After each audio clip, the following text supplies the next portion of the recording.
Hello and welcome back to another video. In this one we will be talking about John Wayne Gacy. Be warned that some of the information in this video could be considered disturbing. John Wayne Gacy was born on March 17th, 1942. He was close to his mother and sisters, but endured a difficult relationship with his father, who was an abusive alcoholic. In 1949, Gacy's father was informed that his son and another kid had been caught fondling a young girl. Gacy was whipped by his father as punishment. That same year, a contractor and family friend would occasionally molest Gacy in his truck. He never told his father because he believed that his father would blame him. Gacy was an overweight and unathletic child. Because of a heart condition, he was told to avoid all sports. During the fourth grade, he began to experience blackouts. He was hospitalized on occasion because of these episodes. He was also hospitalized in 1957 for a burst appendix. His father suspected these episodes were an effort to gain sympathy and attention, and openly accused his son of faking it. On the other hand, his mother, sisters, and a few close family friends never doubted his illness. In 1960, at age 18, Gacy became involved with politics, working as an assistant precinct captain for the Democratic Party candidate in his neighborhood. Gacy later speculated that his decision to join politics was actually to seek the acceptance of others that he never got from his father. That same year, his father bought him a car. He kept the vehicle in his name until Gacy finished paying for it, which took years. His father would take the keys if Gacy didn't do as he said. After Gacy purchased an extra set of keys, his father took out the distributor cap for 3 days.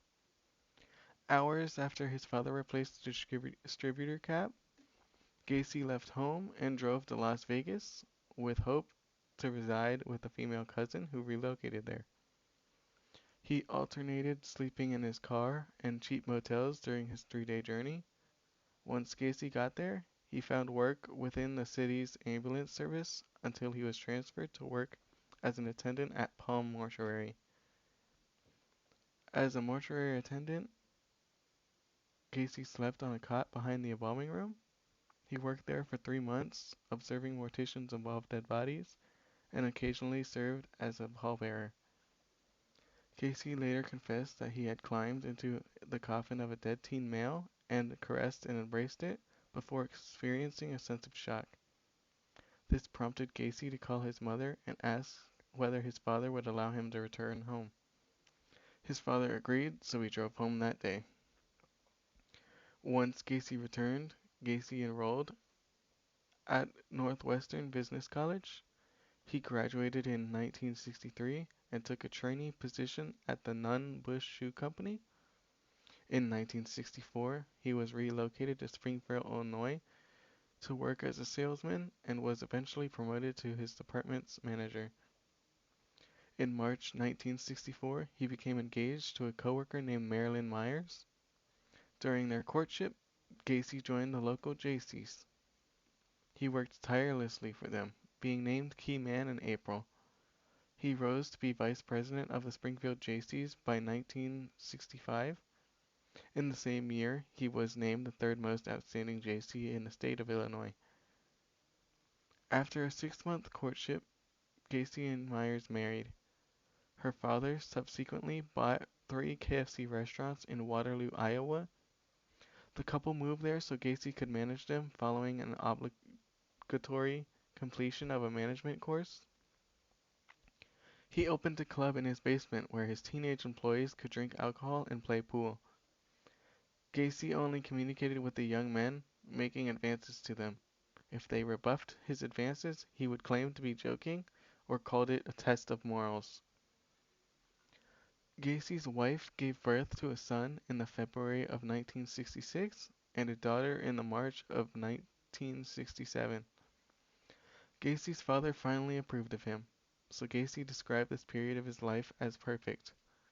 When his parents visited in July of 1966, his father apologized for everything he had done to him and shook his hand.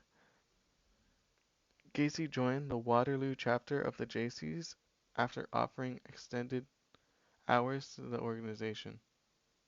Although he was considered ambitious and a braggart, the other Jaycees held him in high regard for his fundraising work. In 1967, they named him Outstanding Vice President of the Waterloo Jaycees. That same year, he served on the board of directors. In August 1967, Gacy sexually assaulted 15-year-old Donald Voorhees Jr., the son of a local politician and Jaycee member. Gacy lured him to his house, gave him alcohol, allowed him to watch a stag movie, then persuaded him to have mutual oral sex. Over the following months, he did this to the other boys. In March of 1968, Voorhees Jr. reported to his father that Gacy had sexually assaulted him, so he called the cops. They arrested Gacy and charged him with sodomy. Gacy denied the charges and demanded to take a polygraph test, which he failed.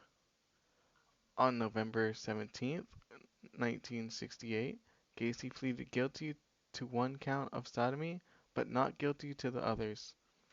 Gacy was convicted on December 3rd and sentenced to 10 years imprisonment, to which to be served at the Anamosa State Penitentiary.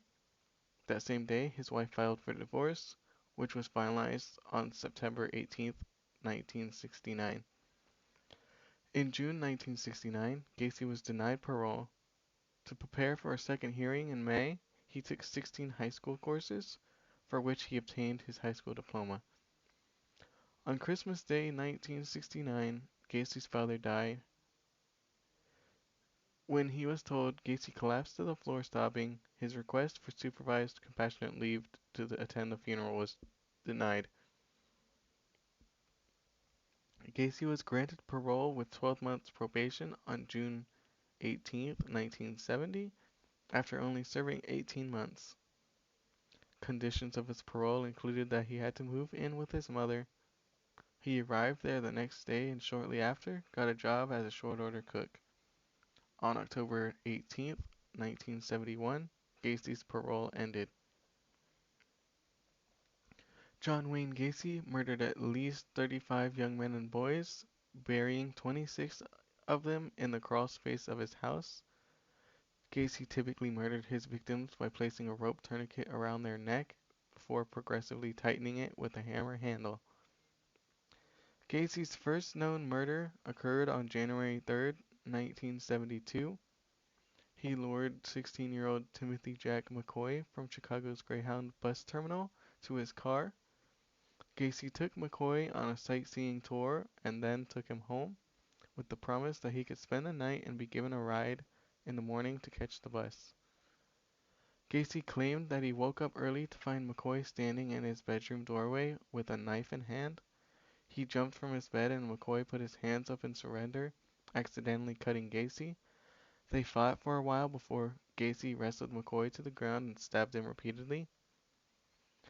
Gacy committed most of his murders between 1976 and 1978, to which he referred as his cruising years. Gacy abducted and murdered 18-year-old Daryl Simpson, who was last seen on April 6, 1976. 5 weeks later, 15-year-old Randall Reffitt disappeared. Hours after, 14-year-old Samuel Stapleton vanished. On June 3rd, Gacy killed 17-year-old Michael Bonin, strangling him with a ligature. 10 days later, Gacy strangled William Carroll, who seems to be the first of 4 victims known to have been murdered between June 13th and August 6th. They were between 16 and 17, and the fourth seems to be an adult. The other teens were James Hakinson and Rick Johnston. On October 24th, Gacy abducted and killed Kenneth Parker and Michael Morano. 2 days later, a 19-year-old construction worker, William Bundy, was suffocated. On December 11th, 1978, Gacy visited the Nissan pharmacy in Des Plaines to discuss a potential remodeling deal with the store owner. While he was within earshot of 15-year-old Robert Peast, Gacy mentioned that his firm often hired teens with a starting wage of $5 an hour, which was almost double the price the pharmacy paid him. Shortly after Gacy left the pharmacy, Peast's mother arrived at the store to drive him home so they could celebrate her birthday. He asked his mom if he could go talk to Gacy. It was 9 at night, and he said he would return soon. Peast was murdered shortly after 10 p.m. at Gacy's house. When Peast failed to return, his family filed a missing persons report to the Des Plaines police. Eventually, Gacy was arrested, and on February 6, 1980, he was charged with 33 murders. He pled not guilty by reason of insanity, claiming to have 4 personalities. 3 psychiatric experts testified to find him a paranoid schizophrenic with multiple personalities. Gacy was found guilty of all charges, and an execution was set for June 2, 1980. Upon being sentenced, Gacy was transferred to the Menard Correctional Facility, where he remained for 14 years because his execution kept getting pushed back. On May 9, 1994, Gacy was transferred to Statesville Correctional Center in Crest Hill to be executed. That afternoon, he was allowed a private picnic with his family. For his last meal, Gacy ordered a bucket of KFC, a dozen fried shrimp, French fries, fresh strawberries, and a Diet Coke. He observed a prayer with a Catholic priest to receive last rites. Then he was escorted to the execution chamber to receive lethal injection. Before the execution, the chemicals solidified, clogging the IV tube. They replaced the tube and the execution resumed. The entire procedure took 18 minutes. Last thing before we are done is that while John Wayne Gacy was a clown for fundraisers and the likes, there is no evidence that he wore it to commit any of the murders. And on that note, I hope y'all enjoyed this video, and I'll see y'all next time.